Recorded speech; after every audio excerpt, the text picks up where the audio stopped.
Queridos hermanos en nuestro Señor Jesucristo, el día de hoy vamos a comenzar con una clase más de teología para laicos.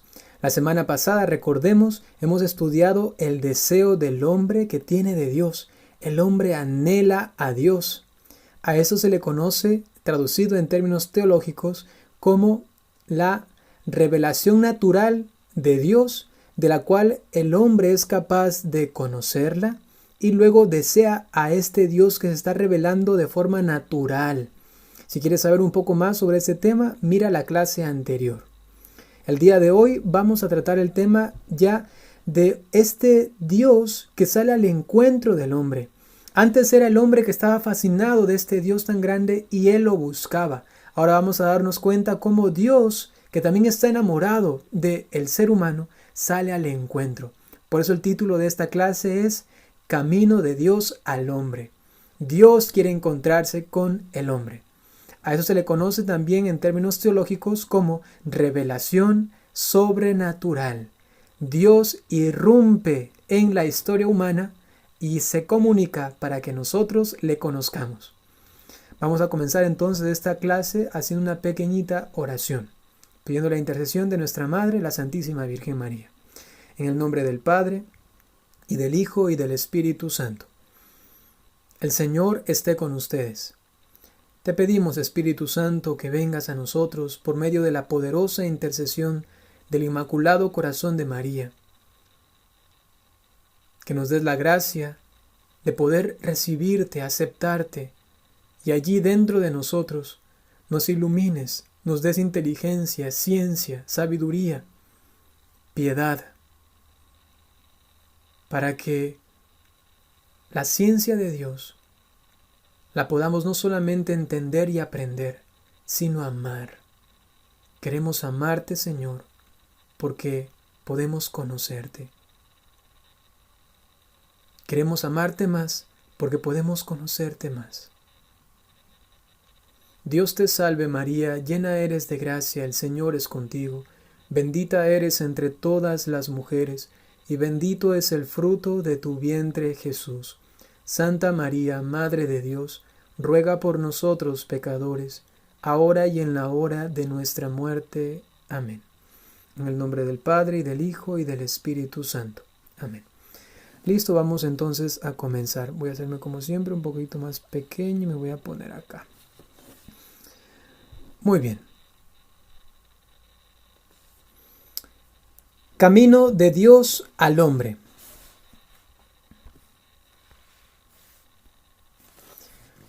Por la revelación natural podemos alcanzar que Dios existe. Con nuestra sola fuerza humana podemos llegar a determinar si Dios existe y que el mundo y el hombre están ordenados a Dios. No cabe otra respuesta. Todo lo que existe tiene que tener un sentido y el sentido es llegar a aquel que lo creó, que le dio el orden y en consecuencia aquel por el que todo existe. Y si de él salimos, entonces a él regresamos. Es la lógica, es el orden. Pero no llegamos a este conocimiento sino con esfuerzo y dificultad. Nos referimos a este conocimiento de Dios por medio de la vía natural, ¿no? Lo que vimos la clase pasada. Y quizá después de muchos errores llegamos a conocerle, ¿no? Debido a que nuestra inteligencia está oscurecida y nuestra voluntad está debilitada por el pecado. Inteligencia oscurecida. No podemos claramente, rápidamente decir, ya Dios está, Dios es amor, Dios es mi Padre, ¿no? Y además, también nuestra voluntad está muy aferrada al pecado y muchas veces no queremos aceptar la realidad de Dios, porque justamente, y ahora si le acepto, ya no puedo hacer esto o aquello. Entonces, no es tan fácil. Hay cierto esfuerzo y dificultad para llegar a determinar que realmente existe, que Él es amor, que nos está acompañando, llegar a creer, ¿no? Además, existe otro orden de realidades que el hombre no puede de ningún modo alcanzar por sus propias fuerzas y que nos sería imposible conocer si no nos hubieran sido comunicadas. Sencillamente, si solamente nos esforzásemos por conocer a Dios, llegaríamos a tener un conocimiento muy limitado. Y por nuestras propias fuerzas entonces no podemos profundizar en este ser, Dios, ¿quién es, no? Dios se ha dirigido entonces a nosotros de un modo que trasciende su manifestación en la creación, que está más allá de lo creado. Dios se ha manifestado, se ha querido comunicar ya no solamente por lo creado. Nos ha comunicado quién es y nos ha dado una nueva luz para comprendernos a nosotros mismos y comprender el mundo. Dios no se quedó en el cielo esperando a que el ser humano llegue a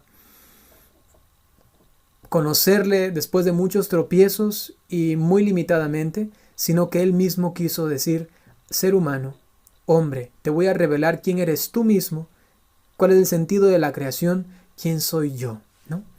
Esto es maravilloso. Eso se llama revelación sobrenatural, ¿no? En la revelación sobrenatural, Dios sale a nuestro encuentro, se nos entrega, nos concede su amistad y nos invita a ser sus amigos. El contenido principal de la revelación entonces, ¿cuál es? Es este Dios que se manifiesta para que le conozcamos. ¿Y a quién conocemos? Conocemos a Dios mismo. Y este Dios es Trinidad. Dios es la Santísima Trinidad. 3 personas distintas, un solo Dios verdadero. Padre, Hijo y Espíritu Santo. Es el misterio de Dios en sí mismo, la fuente de todos los otros misterios de la fe y la luz que nos ilumina. Él es el origen y la meta de todo cuanto existe. Dice el Catecismo de la Iglesia Católica en el numeral 237. Este misterio de la Santísima Trinidad es, en sentido estricto, el misterio. Él es el misterio, el más grande de todos, uno de los misterios escondidos de Dios que no pueden ser conocidos si no son revelados desde lo alto. Si no nos son revelados, sencillamente no podríamos conocer ¿qué cosa? Cosas fundamentales. Dios Trinidad, Dios es amor y nos llama al amor.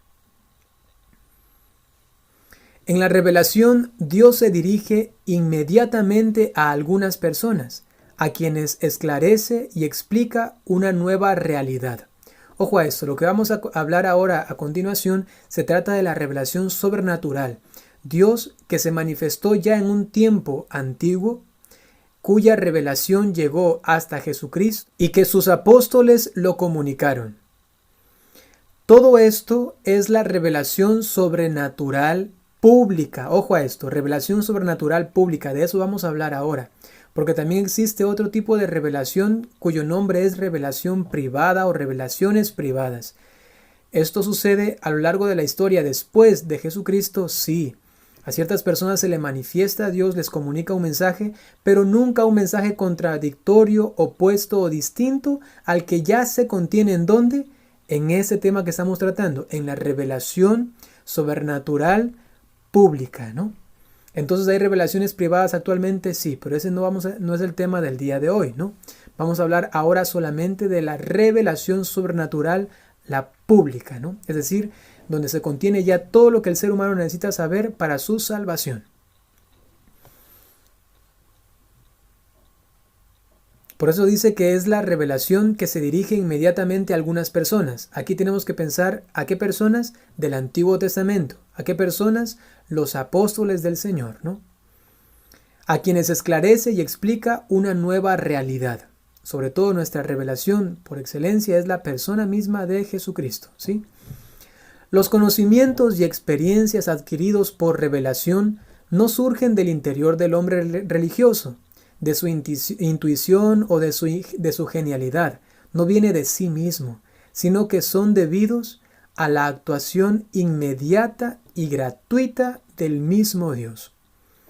El hombre que transmite estos conocimientos a los demás actúa como instrumento de Dios, que es quien habla y obra mediante él. ¿En quién estamos pensando? en los personajes del Antiguo Testamento, en los escritores del Antiguo Testamento, aquellos que escribieron el Nuevo Testamento, los discípulos, sobre todo los apóstoles del Señor, y el mismo Jesucristo. Él es el que nos comunica al mismísimo Dios, porque Él es Dios mismo, ¿no? Dios se nos revela mediante hechos y palabras que no pueden ser separados unos de otras. Están íntegramente ligados entre sí y se esclarecen mutuamente. Todo tiene una lógica. Eso es el plan de salvación. Dios se va revelando y manifestando al ser humano de una forma progresiva, lógica y ordenada, para que todo se vaya ligando y entonces esclareciendo hasta llegar, disculpen que repita tanto esto porque es importantísimo, hasta llegar a la persona de Jesucristo en donde queda todo esclarecido, ¿no? Cuando Dios se revela mediante hechos, hace historia, pero historia sagrada. Por ejemplo, un hecho de historia sagrada, pensemos el pueblo de Israel en el desierto.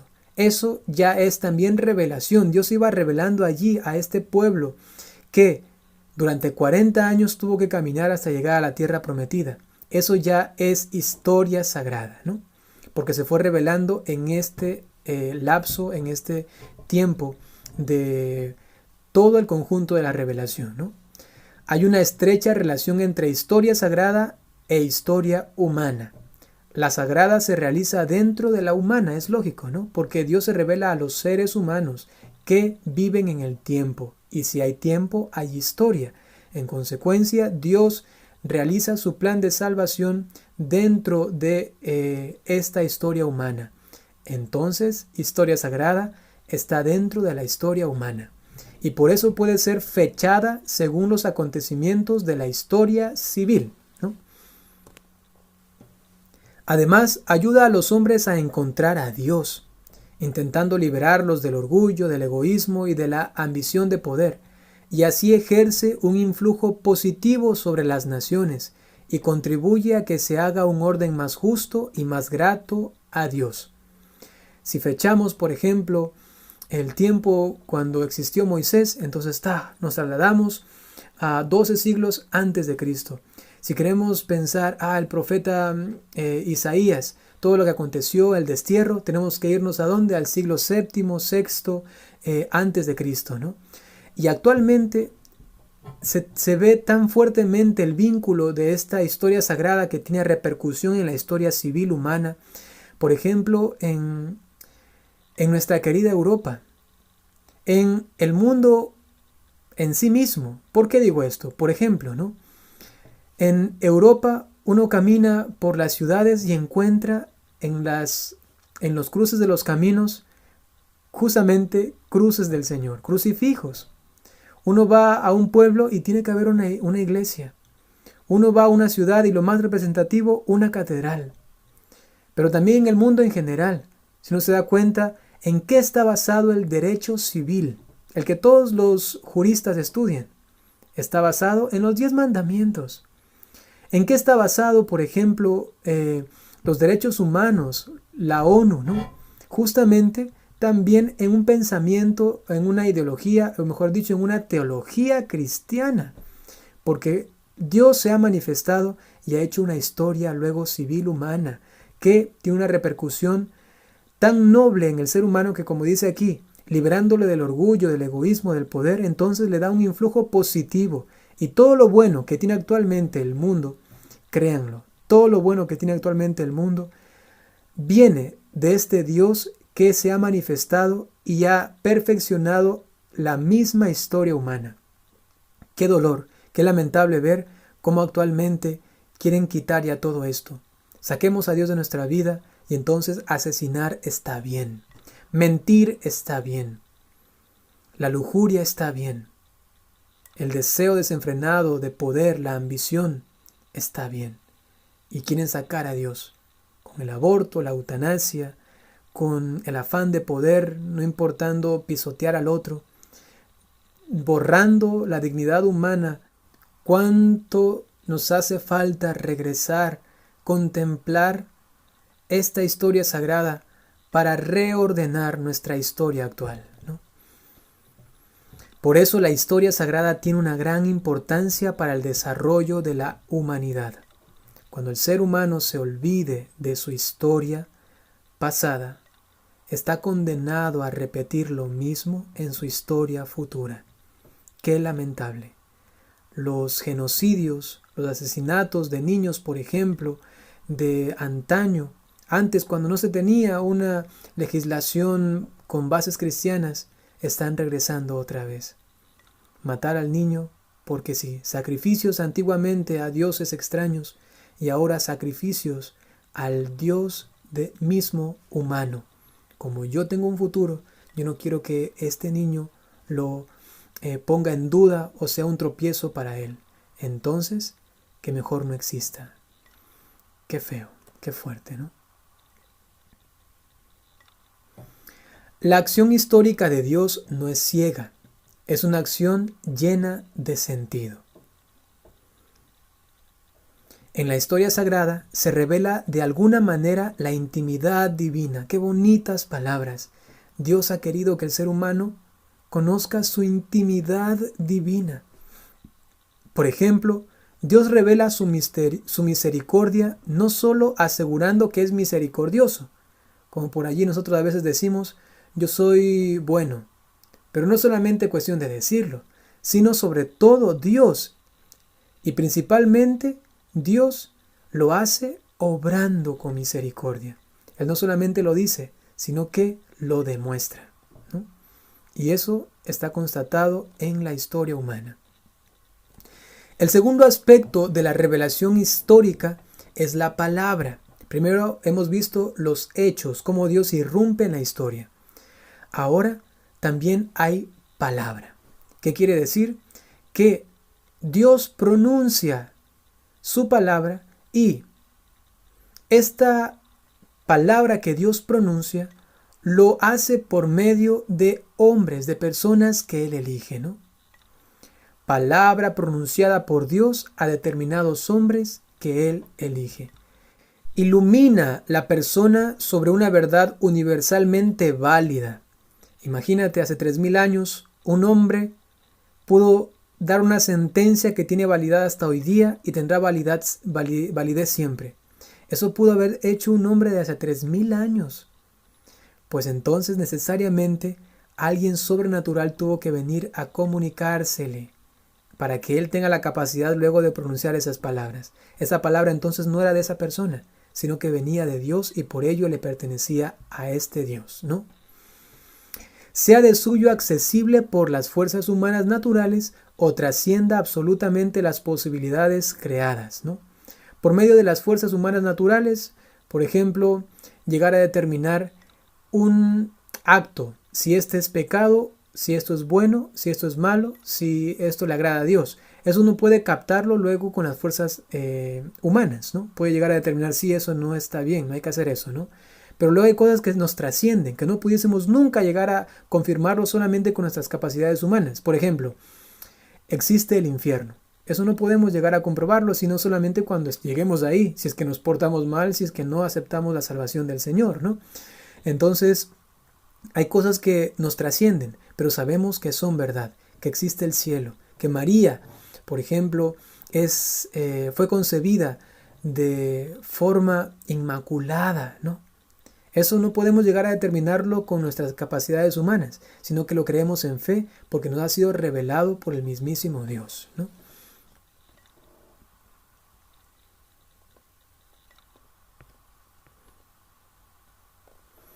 No es necesario que sea una revelación exhaustiva.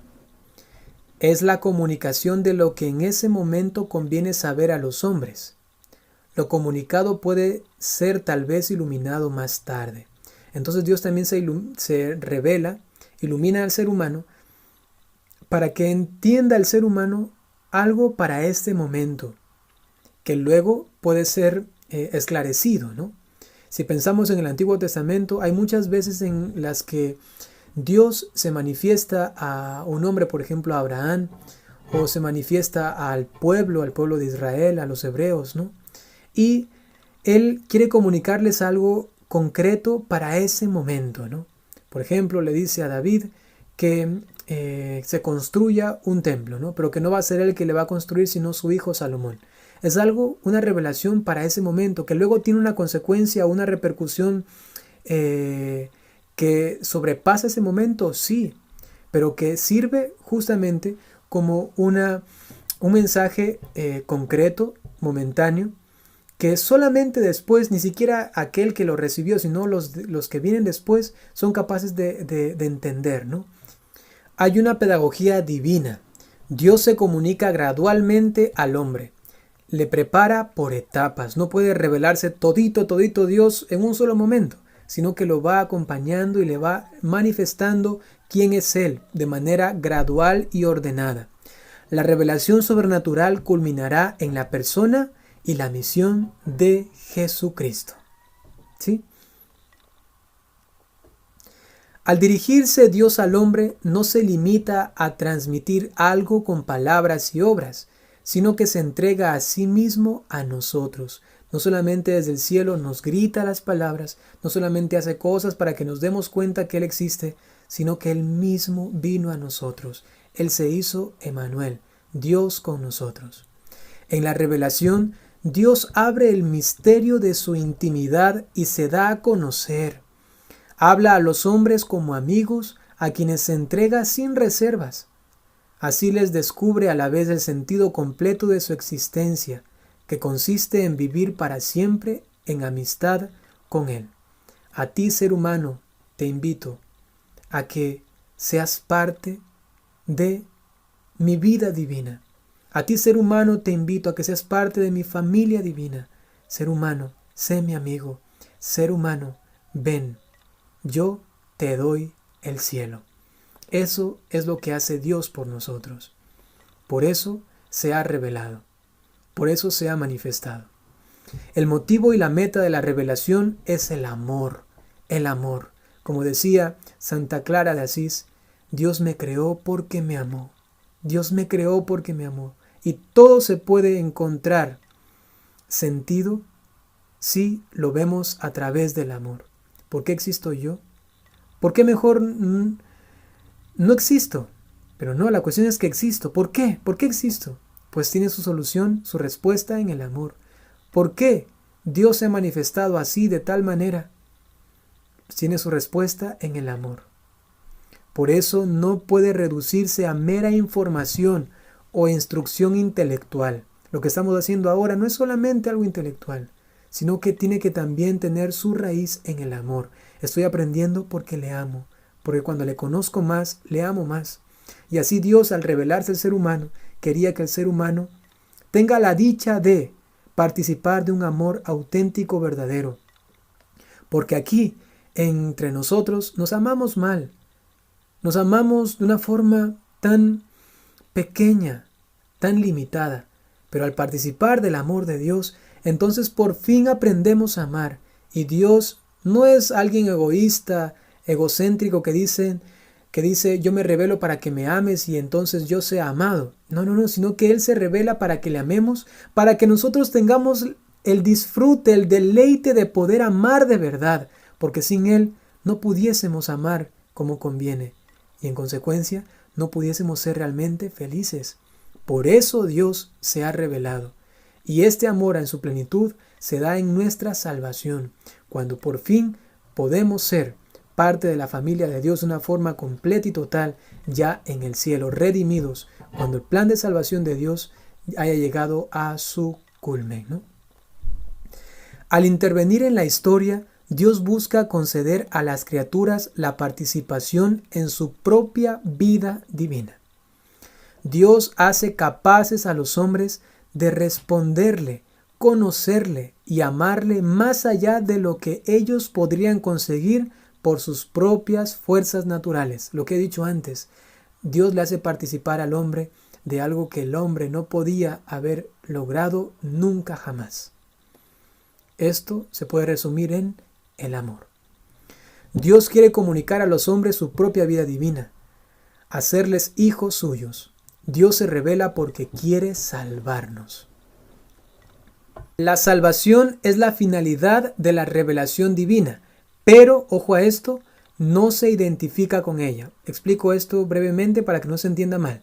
La salvación tiene que ver con la revelación, porque por la revelación nosotros podemos llegar a conocer el plan de salvación de Dios y poder aceptar su salvación y salvarnos. Sin embargo, la salvación es mucho más amplia que la revelación, porque si no diríamos solamente aquellos que han recibido la revelación cristiana, solamente aquellos a los que se les ha revelado Dios, solamente ellos pueden salvarse, y eso no es así. Por eso no existe una identificación total de la salvación con la revelación. ¿Qué quiere decir además esto? Que las personas que no han recibido la revelación cristiana divina, sin embargo, pueden salvarse. La salvación es la finalidad de la revelación. La revelación apunta hacia la salvación. Sin embargo, las personas pueden llegar a salvarse, ya vamos a ver en qué caso, inclusive sin haber tenido la revelación, porque la salvación les pudo haber llegado a sus vidas. ¿Cómo? Pues miren lo que dice. Es la primera carta de San Pablo a Timoteo y luego también lo que dice el Catecismo de la Iglesia Católica. Dios quiere que todos los hombres se salven, pero el Evangelio no ha llegado a todos los hombres. ¿Cómo se entiende esto? Dios quiere que todos se salven, pero el Evangelio no ha llegado a todos los hombres. Pues el Catecismo de la Iglesia Católica recoge esas palabras de la Lumen Gentium, numeral número 16, que dice: quienes, ignorando sin culpa el Evangelio de Cristo y su Iglesia, quienes ignorando sin culpa, es decir, que no tienen culpa de no tener la revelación, de no haber escuchado el mensaje evangélico, de que no hayan recibido una predicación de un misionero, de una monjita, un sacerdote, esas personas que no tienen culpa de no conocer la revelación, pero buscan con sinceridad a Dios, y se esfuerzan, es decir, que están luchando para ser buenas personas, bajo el influjo de la gracia de alguna manera está actuando en ellos por medio de la conciencia que ya veremos, ¿no? Entonces se están esforzando, son sinceros en cumplir con obras su voluntad. ¿La voluntad de qué? ¿De quién? De Dios. Aun cuando no le conocen completamente, están cumpliendo su voluntad inconscientemente porque no le conocen por la revelación, sino solamente conocida mediante el juicio de la conciencia. Esas personas pueden conseguir la salvación eterna. Leamos este párrafo una última vez, ya entendiendo esto, ¿no? Quienes ignorando sin culpa el Evangelio de Cristo y su Iglesia, buscan con sinceridad a Dios y se esfuerzan, bajo el influjo de la gracia, en cumplir con obras su voluntad, conocida mediante el juicio de la conciencia, pueden conseguir la salvación eterna. Esas personas que son fieles a su conciencia, que buscan a Dios sinceramente y se esfuerzan por hacer obras de bien que la conciencia les está diciendo que tienen que hacerlo, y ojo a esto, que no tienen culpa de no conocer la revelación, esas personas se pueden salvar, por supuesto que sí. Y allí podemos poner de ejemplo a un hinduista, a un budista, inclusive a un ateo. Esta es la puerta de la salvación también para aquellas personas. Ojo a esto, que ellas se salvan por los méritos de Cristo que se ofreció por su iglesia. Entonces vamos a terminar aquí con esta clase que hemos recibido ahora. Les invito a que estén atentos para el próximo video que saldrá el próximo viernes. El tema siguiente va a ser, ojo a esto, las etapas de la revelación. Hoy hemos visto en qué consiste la revelación sobrenatural. La próxima semana veremos cuáles han sido las etapas, el proceso de esta revelación. Va a ser algo realmente emocionante y muy enriquecedor. Entonces, no se olviden de compartir esos videos, de comentar. Seguramente está sirviendo para la gloria de Dios y también para algunas personas que quieren realmente conocer sobre su fe. Ahora yo les voy a dar la bendición. El Señor esté con ustedes. Les bendiga Dios Todopoderoso por intercesión de la Santísima Virgen María, San José y todos los ángeles y santos. En el nombre del Padre y del Hijo y del Espíritu Santo. Hasta pronto.